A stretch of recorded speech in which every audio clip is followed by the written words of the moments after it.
Welcome to the Know, I'm Ashley. It looks like Nintendo isn't done going after ROMs and emulators. Around the same time, it was filing a lawsuit against two ROM sites, which we went more in depth on in a report yesterday. The company also asked the developer platform GitHub to remove a popular Game Boy Advance emulator. Torrent Freak reports a few days ago, Nintendo wrote to GitHub and asked that it remove a JavaScript-based emulator that allowed users to play Game Boy Advance games in their browser. It provided a link to the file repository and said the files contain unauthorized copies of Nintendo's video game software in violation of the law and GitHub's terms of service. The repository had versions of several games, including Advance Wars, Dragon Ball Z, Super Mario Advance, Pokemon Mystery Dungeon, and Legend of Zelda. GitHub did end up taking the files down, and Nintendo said it could pursue further action against the owner of the repository.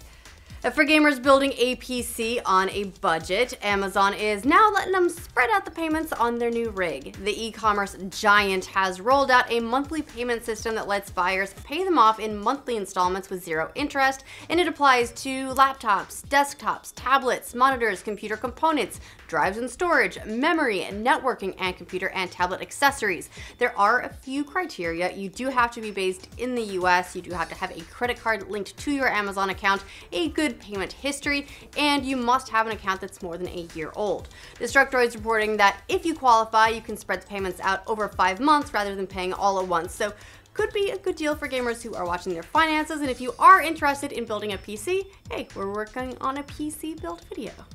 The beta for Fallout 76 will take place in October, around a month before the game itself releases. Bethesda made the announcement on its forums, saying, starting in October, we'll be selecting people who have pre-ordered the game from a participating retailer to enter our beta. We'll start small and grow over time as we prepare for launch. Bethesda rep added that everyone who pre-orders the game at the participating retailers will be included in the beta. They also encourage people to submit any questions about the game, and they'll answer some of those at the Fallout 76 panel at QuakeCon next month in Dallas. The game is releasing November 14th for PC, PlayStation 4, Xbox One. We don't know the exact date of the beta. We do know it's coming to Xbox One first, but again, no solid dates or how they're going to roll it out exactly, so we shall see. Speaking of betas, the Switch version of Dragon Ball FighterZ will have its open beta next month. Bandai Namco tweeted that the beta test for the popular fighting game will start in August. It also pointed to some new local multiplayer features that will be available in the Switch version, including 2v2 and 1v1 matches, as well as an offline 6-player party match mode. Definitely sounds like some cool additions to the game, some very Switch-friendly stuff. Dragon Ball FighterZ has been a hit in the fighting game community, and the PlayStation 4 version has scored an 87 on Metacritic back when it released in January. The Switch version is going to be out September 28th. Here's some impressive news from the world of speedrunning. A YouTuber recently played through all 5 Fallout games and beat them in less than 90 minutes. The YouTuber Tomato Anus used a ton of exploits and glitches to burn through the first Fallout, Fallout 2, Fallout 3, Fallout New Vegas, and Fallout 4. PC Gamer reported he beat the first 3 games in just 33 minutes, then took down New Vegas in another 14 minutes. The rest of the time was spent beating Fallout 4. After he finished, Tomato Anus celebrated the best way possible, besides just having his name, with his dog. Aww. Not sure if there's an official record or anything like that for beating all 5 Fallouts in a row, but if there is, this guy should be at the top in all his Tomato Anus-y glory.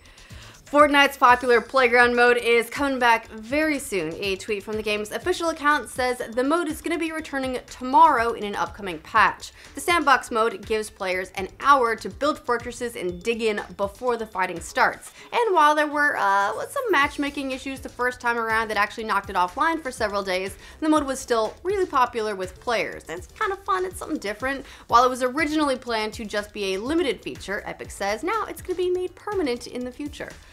After years in early access, the Minecraft-like MMO Boundless finally has a release date. The game that features procedurally generated block-like worlds is an MMO that encourages players to build, fight, and craft alongside each other. It was released in early access on Steam back in 2014 as Ort Online, then changed its name to Boundless a year later, probably because people called it things like Ort. Sony later picked up the game as a PlayStation 4 console exclusive, and it's going to allow crossplay between PS4 and PC players. So wait a minute, Sony does know what crossplay is. They just don't like other consoles. The game by developer Wonderstruck is going to be releasing on September 11th in all its final glory. That Joaquin Phoenix standalone Joker film just got a little bit more interesting. Robert De Niro is in negotiations to join the cast. Yes, that Robert De Niro. The Hollywood Reporter broke the news and added that if the deal closes, De Niro will be playing a talk show host who is somehow instrumental in the Joker's origin.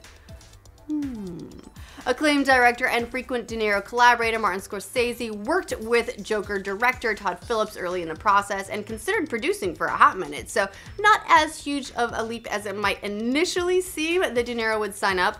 The talk show character described by Hollywood Reporter is also kind of reminiscent of the one De Niro played in Scorsese's The King of Comedy, which served as an inspiration for Alan Moore's take on the Clown Prince of Crime's backstory in The Killing Joke. So there's a cool full circle thing happening here. Bruce Lee's most famous and best movie, in a lot of people's opinion, Enter the Dragon, is getting a remake, and Deadpool 2 director David Leitch is taking the reins. Enter the Dragon is about a to-the-death karate tournament being run by a madman on an island. That might sound familiar if you're a Mortal Kombat fan but never saw Enter the Dragon, or maybe there's some whole homaging going on, but either way, familiar concept, with an eclectic cast, funky soundtrack, and a Bruce Lee at his most badass. That movie's been a classic for 45 years.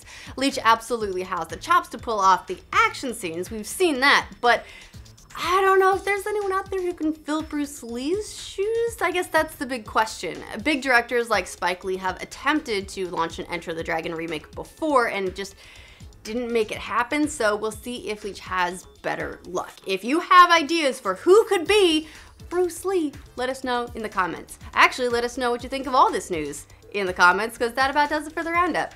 If you want to make sure you get all the news from every corner of the internet every weekday, like this video, and if you're new to our channel, subscribe to the know. GitHub did take the files down, and Nintendo said it could pursue further action against the owner of the repository. So I'm going to go back and do that just really quick because I wanted to make sure that's what it said. Name with his dog. Aww. Not sure if there's an official record for beating all 5 Fallout records.